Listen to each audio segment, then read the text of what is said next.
എൻ്റെ വീട്ടിലെ ചെറുപ്പകാലത്തൊക്കെ പറയാനൊക്കെ കേട്ടിട്ടുണ്ട്, കോഴികളെ എസ്പെഷ്യലി കോഴി കുഞ്ഞുങ്ങളെ നമുക്ക് എർലാൻ, പരുന്ത്, കഴുകൻ ഇതിൽ നിന്നൊക്കെ കാക്ക ഇതിൽ നിന്നൊക്കെ നമുക്ക് കിട്ടിക്കഴിഞ്ഞാൽ, രക്ഷപ്പെട്ട് കിട്ടിക്കഴിഞ്ഞാൽ അതിനൊക്കെ ദീർഘായുസാണ്.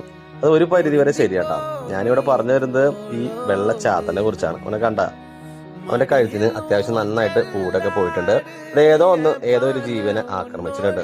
എന്തോ ആക്രമണത്തിന് രക്ഷപ്പെട്ടതാണ്. പക്ഷെ പിന്നെ എന്താ പറയാലോ, നല്ല ദീർഘായുസാണ്, ഒരു കുഴപ്പമില്ല, അടിപൊളിയായിട്ട് ഒരു വിഷയമില്ലാണ്ട് സൂപ്പറായിട്ട് ഓടിച്ചാടി നടക്കുന്നുണ്ട്. ഇത് കണ്ടാൽ തന്നെ അറിയാം. അപ്പൊ നിങ്ങൾക്ക് ആകാംക്ഷ ഉണ്ടാവും, ആരാണ് ഇവനെ ആക്രമിച്ചതെന്ന്. കോഴിയാണോ, പരുന്താണോ, എർലാനാണോ, അതോ കാക്കയാണോ, എന്താണ്? വേറെ ആരുമല്ല അവൻ ആക്രമിച്ചത്, ഈ ഇരിക്കുന്ന ജാക്കിയാണ്. സാഗർ എന്ന മിത്രമല്ല, ജാക്കി എന്ന ഈ ശത്രുവാണ് അവൻ ആക്രമിച്ചത്. വേറെ ഒന്നല്ല, നമ്മളെ തീറ്റി തിന്നാനൊക്കെ കഴുത്തിടുന്ന സമയത്ത് അവൻ ആക്രമിച്ചതാണ്. എന്തോ ഭാഗ്യത്തിന് രക്ഷപ്പെട്ടു. അപ്പൊ ഇനിയൊരു മറ്റൊരു വീഡിയോ ആയിട്ട് ഇനി കാണാം.